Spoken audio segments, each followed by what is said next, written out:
What's up, you guys? We are back with another great episode of Culture or Clickbait. I'm your girl, Daysha E. And it's your boy, Dante.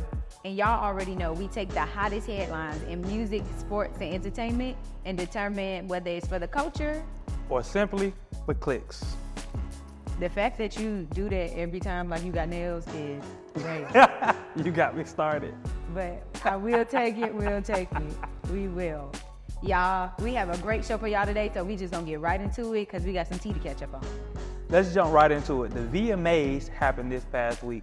Daysha, when I tell you I love the show, first of all, let's talk about Megan. Megan looked so freaking good. She did. Every look, she came back to back. She did. You know, I love me some Megan, but I ain't gonna OD Megan today. Now, some of my favorite performers though of the night, I would have to say Glorilla off rip. Glorilla came with it. She did. And y'all know I talked about Glorilla a few times on the show.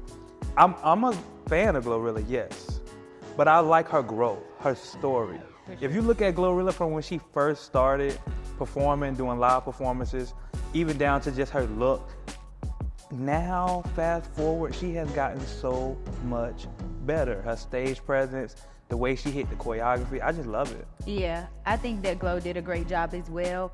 But like the pop girls were also very much out at the VMAs, from their red carpet looks all the way to their actual performances. So Sabrina Carpenter and Lisa, yes, both of y'all ate y'all performances down. I think y'all did a great job. But we have to also talk about Katy Perry and how she won the Vanguard Award and her overall performance. I don't know about you, but how the girls love Lady Gaga, which I love her too. I love Katy Perry down. Like California Girls was supposed to be like my walk-in song for my Sweet 16. I had a Candyland Sweet 16 and I wanted that song to be the song that I walked into. So watching Katy perform and just looking at her show, how she looks, she's a mom, she's a wife, it's just like amazing to see the transformation with her. I've always appreciated Katy Perry as a performer. I can't even lie. Like even down to when she did the performance with Migos, and take it a few years back to I Kissed a Girl and I Liked It. Like she was always pretty dope. She always came with the creative vibe. Yeah. I love that for her. And honestly, from the VMAs, her bringing out Doechii. Like Doechii for me, and you know Doechii is a Florida girl, so I'm always gonna go in for the Florida natives. Doechii killed her performance. I think her and Katy Perry together was like. And that was a mashup I didn't see coming. Right. So they wowed me as well as sold me on the song because I had never heard that song. Even either. with the little fake kiss. Yeah, the whole thing was just like amazing. Now, Dante, it was some people that took home awards. Taylor Swift being one that took home a few, and I feel like some other people could have had Taylor it. got a few. But we understand how Taylor is the Beyonce over there. So we get it. But some people took home awards. What was an award or two that you saw that you felt like was worth it? I really liked that SZA got the Best R&B award for Snooze. Okay. That record was a big record. Well deserved. So to see her get that was also good for me. And then I don't know if you already said it, but even the Vanguard Award for Katy Perry, for me, that was a big record of the night. I love seeing that. I love seeing how she got that award because she deserves it. Yeah, for sure. So those are like my two favorite awards of the night. Now, I'm not gonna lie, Tyler, the situation that happened with Tyler, her award. Her not wanting to hold the award? I don't think it's that she didn't want to hold it, but. She So said what did the guy heavy. say? He said she was an entitled, uppity African. Oh, wow. I don't think it was uppity at all. I just think if you really listen to her music, she was on brand for doing what she did. She's a queen in her own way. So in her way, she's like, hold my award, let me talk. No. So how I feel about that is, one, you won the award, hold it, sis. It's all right. It might be a little heavy, it might be whatever, but that's what you worked for. Aren't you excited? Hold it. Second, I understand why like the host or the people who introduced the award was like, It's kind of like a spirit stick vibe to me. Like, I did not win this award. What do I look like touching your award? I'm not even in this category. I didn't win it. It just give like spirit stick hit the ground. You're cursed. But I am happy how she got on Instagram and Twitter and kind of put an end to the rumors. Her and Haley did it cohesively. Yeah. So Haley coming in and you basically co-signing it like, yeah, that was weird. We had no beef. There was no issue. Yeah. That was good because it kept the narrative from stirring up even more that Haley had basically shunned her like, no, I don't want to hold your award. Yeah. Like, even if there was a vibe, both of them was professional enough to say, we're not going to keep this going. For sure. The people definitely was just deep diving in, trying to dissect that and make it be something that it wasn't. But I'm going to say that the VMAs overall was for the culture for me. I'll say the VMAs for the culture. Especially over the years, it's been coming more and more of the culture. For sure. And we know why. Now we going to have to get into the fact that everybody saw Shannon Sharpe on live doing what he do and recently chose to capitalize off of it by releasing some merch called Michelle. I don't know, right? So I'm gonna tell y'all how I feel. I'm a little conflicted simply because he came out and said that one, he does not know how to work Instagram Live, but we all know that Instagram Live takes a few different taps and okaying that you wanna go live before it actually does. Then he apologized and said that he was embarrassed by the whole situation to begin with and it's not something that he wanted to happen. And now we're at capitalizing off of the whole incident happening when it's supposed to be something that he was extremely embarrassed about. So I'm a little taken back and I don't really know how to feel about the whole situation, but I want to see what's your take on the situation. So my take on the situation, you know, I love to analyze shit, right? When I look at this whole situation, I feel like, one, let's start off with the idea that you're coming out with merch called Michelle. Two things is wrong here. One, it counters your whole idea that I'm sincerely sorry about the whole act, because now you're capitalizing off of it with merchandise. Secondly, you yourself said you wanted to respect Michelle by not releasing much information about who she is or her, but then to capitalize off merch and call it Michelle is just, it don't work for me because it goes against everything that you're trying to portray here, which now makes it look like your entire apology was a lie because, once again, we already know all the steps that you have to go through to get on Instagram Live.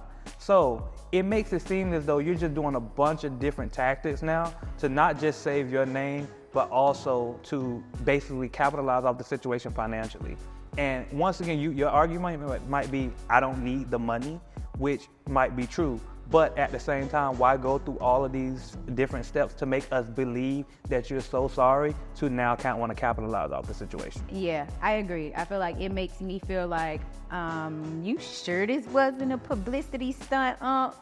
Because the people do be on the internet talking about the little swish in your walk or the way you say stuff. So I understand like why it could have been like a publicity stunt or something to just like throw out there so we could beat the allegations of Shannon Sharpe's sexuality, but it's just very like cringy because at first I was on the side of Unc truly made a mistake.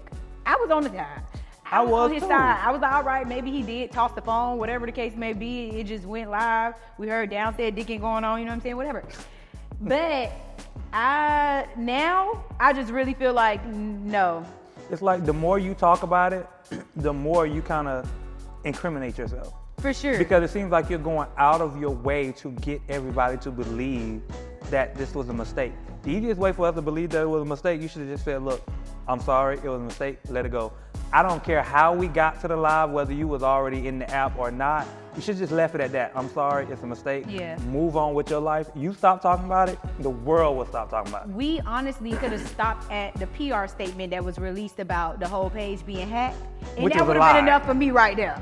Which was a lie. Which was a lie, but granted, I would have took it at that point because it made sense to put it out at that point. But for him to do the series of events that he did and now want to release a merch line, it just don't give this was a mistake. Like it was done with some form of intention. And I just feel like Paul Pierce ain't get the same opportunity. Well, Paul Pierce is a little different. We see why he got fired. That was obvious. No, but he didn't really do anything. Not to me. I don't think he really did anything like You have alcohol you have drug substances, I'm and you grown. have half-naked girls on the internet, and you work for ESPN. And Leave. Shannon was in there grunting and groaning, and My dog was growling. By the oh way. my God. Now, granted, I just feel like he should not be trying to capitalize off of any of this, because be happy at the fact that your job is still available to you. You know what I'm saying? Right. This could have been something where immediately now you don't have your job. ESPN could have instantly said no. Like, I just Like, don't get it. we don't get it. I'm going to say this right here for me is clickbait, okay? With my That is nubs, finest. this is clickbait. Clicking all the way. I'll make the sound effect. All right, so in other news, Tyler Perry announces his first Netflix series called Beauty in the Black.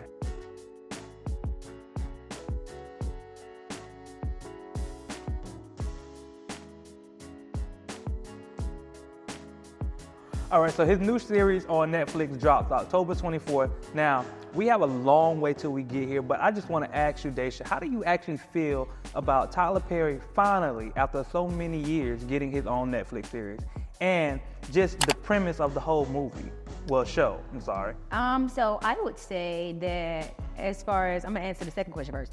The premise of the show, I just feel like it's very Tyler Perry coded. To show, well, to number one, have a show that's centered around women, which I get it. We are like the main consumers. We probably like the easiest people to persuade. I hate this for us ladies, but I mean, at the same time, it is proven. But I think the concept of the two different worlds of the ladies in that world colliding is going to be a cool yet cliche concept to me. But I think that Tyler does a good job with writing out his shows for the most part. So I think it will be something that I would 9 out of 10 watch. As far as it being on Netflix, I feel like this is a major move for him as well. But to me, it's not extremely major just because Tyler Perry already does what he needs to do. You know what I'm saying? He's already on BET Plus, on everything on BET Plus, everything on BET. He's even on Oprah's network. So it's like, it's so many different places that Tyler has already worked the room. It's like, who really cares about it being on Netflix or not? Honestly, for me, I feel like he already kicked down the door the way that he needed to kick down the door and made room for his art. So it being on Netflix is like a yay, but it's not like a, we did it, Joe. It's like, nah, he been doing it. I'll definitely say for me, I feel like for Tyler Perry, this is definitely a win. And why I say that, because it feels like what Tyler is doing is kind of creating a monopoly for himself. So he's basically infiltrating each area of the streaming platforms, from Paramount to BET to Viacom, like all of these different places he's in. Right. And I think that's what we talk about representation. How is it so important? Because he has representation on every major platform at this point. And it's not just his rerun for Medea. You know, now we're looking at his new work. And then, you know, a lot of people have a lot to say about the quality and the value of Tyler Perry's works. I feel like what he shows us, especially for me as a consumer, is that depending on the platform, the quality of the work changes, right? Because when you talk about BET Plus, it's really just like a bunch of his older work that's brought to BET, right? Black entertainment that's brought to BET Plus just to keep seeing from generation to generations. But then when you talk about anything prior to 2023 and on, it's like now it's on Paramount Plus. Now we're looking at Netflix. We're hitting a new generation of viewers. And now that we're hitting these new generation of viewers, they're getting it in a totally different light than we were first introduced to Tyler Perry as Medea. I can say that. That's what I like about it. That was actually very insightful. That was cute. We're going to clap for you. Look, click. This ain't even click. Clap. That was cute. Okay, cool. You kind of wooed me about the fact that we on Netflix. Right. I think this is a cultural moment for him. And not even just for him, for us. You know, once again, representation is important. Yeah. And that gives us more representation. I agree. What I don't agree with is the quality of the work changes depending on the platform that it's on, though. I don't. Give us the same quality across the board. Don't give us better quality just because it's on Netflix.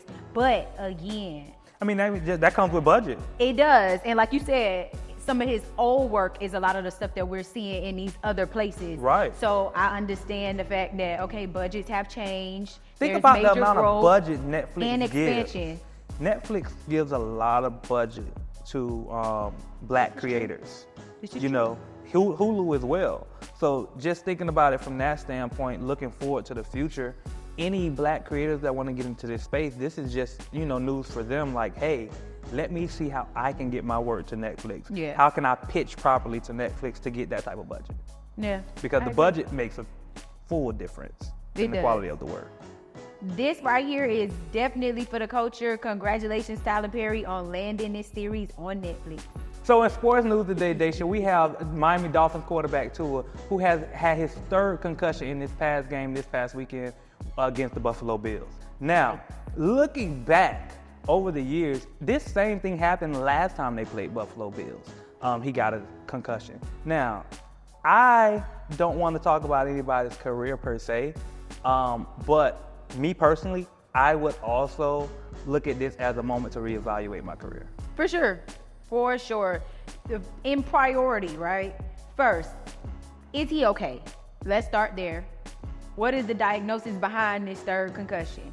But following that, maybe a career change should be something that we're talking about. I can tell you, if this was my man, son, dad, or anything in between, I would for sure be more so on the side of what are we doing next? Because it can't be you back out there on the field. Now, it scares me. And then you know what? A lot of the different players that he played with, some of his peers, and even fans have been saying the same thing. Like Shannon Sharpe even tweeted after the incident happened that he feels like he should, you know, retire. Yeah. Now, the coach, Mike McDaniel at the Miami Dolphins, he basically stated that he feels like the last thing we should be discussing is this man's career trajectory.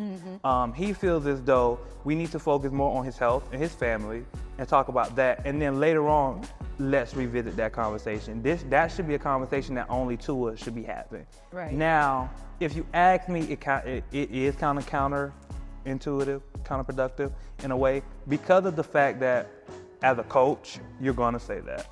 Yeah. Why you're going to say that? Because you don't want to really bring a lot of attention to how you feel about him personally in his career as a coach. Yeah. But then as a human being, you also want to be there for him in the eyes of, you got this. You can fight this, right? So, like I said, me personally, I don't want to talk about whether he should be, you know, retiring either. Yeah. It's more so about his health, for sure. Right.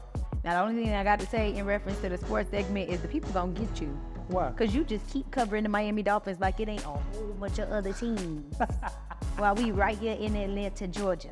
Now, granted, I'm for the crib all the way. 305 to my city and back. But, gee, Listen. it was UM. Now it's Miami Dolphins. Not Miami Dolphins. Your Georgia fans is gonna be on your ass. Listen, I love all y'all. I love Georgia the same way. But I need Atlanta Falcons to win some games. Don't hold your breath, baby. Now, Atlanta Falcons win some games, we can talk about Atlanta Falcons. But if y'all want me to cover y'all losing every week, then I don't mind. Stay as the Dolphin fan.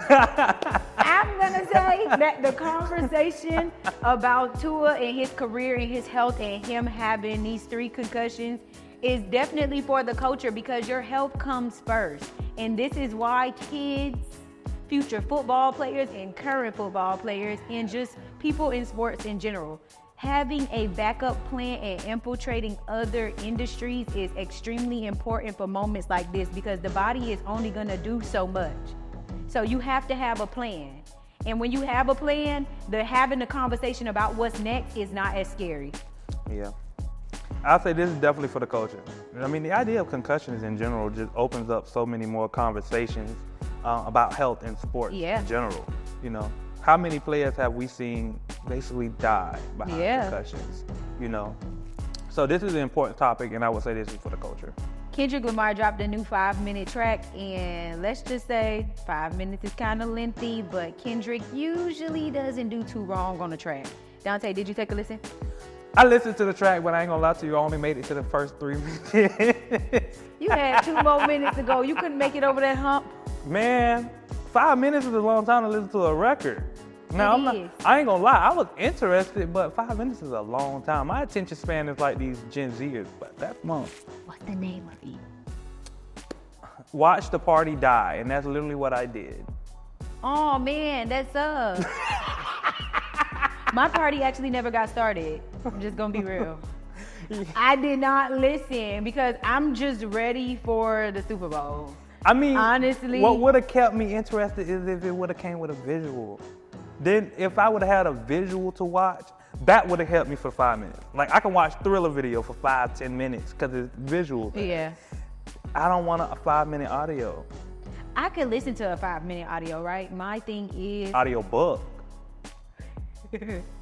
maybe, but my thing is when everybody was talking about the record, it was so many different things that was being said, from the fact that it kind of came off like a diss record again, and I don't think that was the purpose of why Kendrick put the record out, but I just wasn't the audience. I think that's the best way to explain that. I just simply wasn't the audience to listen to this 5-minute song. Like you said, if it would have came with a visual, then maybe I would have been more locked in. And maybe that's an attention span thing, and maybe that goes back to public schools. Take it up with them. But Kendrick still does no wrong to me when it comes to music. In the eyes of music, yes, I'm always gonna be for Kendrick, but I feel like Kendrick did too much with this 5-minute record. He could have broke this up. You could have did part 1 and part 2. Part 1, 2 minutes, part 2, 2 minutes and a half. He might be trying to get us back to having the attention span for it, so I ain't mad at it. That right? ain't gonna work. Because we always talk about, you don't think so? We always talk about the fact that people's attention span so short now, and then here we go being the people with the short attention span and mad at his 5-minute song. When it could have been so many lessons and blessings in the midst of that 5 minutes that we missed, all because we just don't want to do it. They Not Like Us was a long song, but I was interested through They Not Like Us. Was that simply because of all the beef that was circulating around? There was a lot of behind beat the changes, situation? just that dun, dun, dun, dun. You know, at the beginning, it caught me. This was real So it had slow. to be a party, literally, on the track for you to listen to the whole Yeah, 5 party and diss at the same time, I can stay in tune. Okay. But you give me that, you know, and that's like almost like a Drake vibe, very melancholy, very laid back. You give me that for 5 minutes, I'm going to sleep. Yeah, I don't really do nobody melancholy 5-minute song at all. Like, not even Drake's. I ain't gonna hold That's y'all. not gonna work. It's just not my thing. Now, granted, I'm gonna say that Kendrick dropping this song was clickbait, but good clickbait. Good clickbait because his name has been back in the public again. Everybody has something to say about if he's credible enough to be the Super Bowl performer or headliner. And I just feel like this was a perfect moment for him to come out again with music just to show that I have something to say, like something real to say. Y'all listen to all this bippity boppity, all this fluff and all of this like extra stuff from everybody else. Y'all gonna listen to me and y'all gonna understand why I got the headliner position and why I am in the position that I'm in general. You wanna know my theory? What? I feel as though he gave us this 5-minute record because one, now that he's gonna be a part of the Super Bowl, he wants us to have new music. Okay. Because he's gonna perform new music. He better not perform that whole fucking 5 minutes, I know that. And that is probably gonna be one of his show openers. You got 45 seconds. Because what? Their set is what, about 15, 20 minutes? Mm-hmm.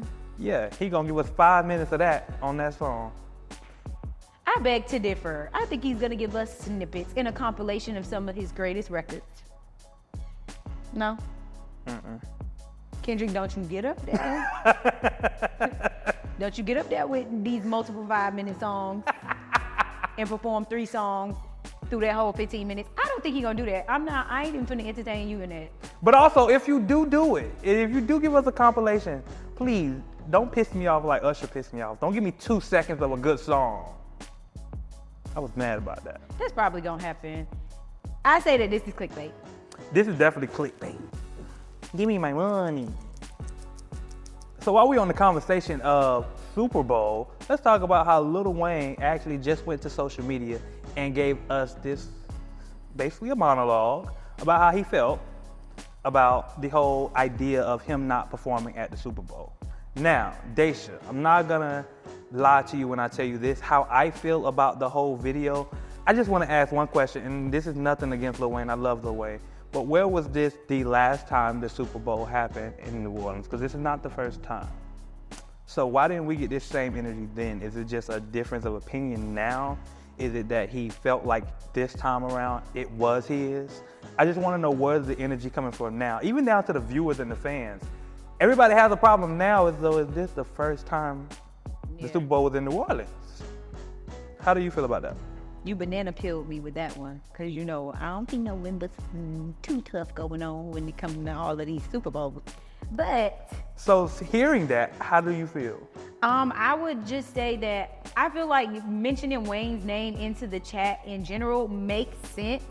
I get how it seemed like a oxymoron, or it kind of like cancels out the fact that there was a previous Super Bowl in New Orleans, but we talk about that. And that's all we need to talk about. Now, I do feel like Wayne did handle the situation the way that it should have been handled. He did say that his feelings was hurt about it. He did say that the decision made him feel like shit, and that his fans were the people that helped him put the pieces back together, as he's currently trying to do that right now. And where he also messed up was having in his mind that it was already his, and that's where you go wrong. That's where you always go wrong. That's where you always go wrong. Like, you never underestimate your opponents, and you never underestimate people. And like I said previously in reference to this situation, sometimes it's simply about what have you done lately, and it's also about how you carry yourself. Right, because the decision was made by the city of New Orleans. And that's another gag that's like, hey, you got to check your people, because clearly the surrounding areas are the ones that felt like you would be a good person to headline it, but not your own city. So that's kind of like a touchy place to be in. So I understand why his feelings is hurt, but at the same time, it's not the end of the world. Now, granted, let me ask you this. Do you think it has anything to do with, and I don't even know if you saw it, his Essence performance at the Essence Festival, where they felt like there was no real value to his performance and his performance quality? To say there's no real value to a Wayne performance in general is like a slap in the face. It's like, who are y'all talking to? Mm-hmm. That is just like outright like, what? But I think that, yes, that does play a role in it. Like, from the professionalism of how he handled himself with that process, as well as, like you said, the quality of the performance, but the value of the artist and the music that he probably performed is nothing to question there. Now, Wayne, you might need to get back out there and start practicing a little more. I understand that people feel like, oh, I just got it.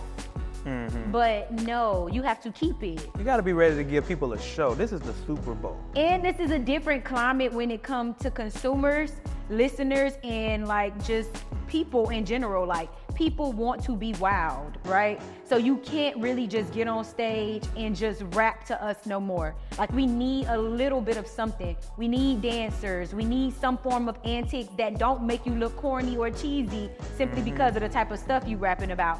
So I just feel like if you're not in that bag right now as an artist, you're not gonna move the majority of the consumers that's listening to music right now. And it's the Super Bowl. There's more Super Bowls. I feel like he'll probably get a better opportunity performing at a Super Bowl when it comes to Miami again, or LA, somewhere else outside of your hometown. You might get way more support. Yeah.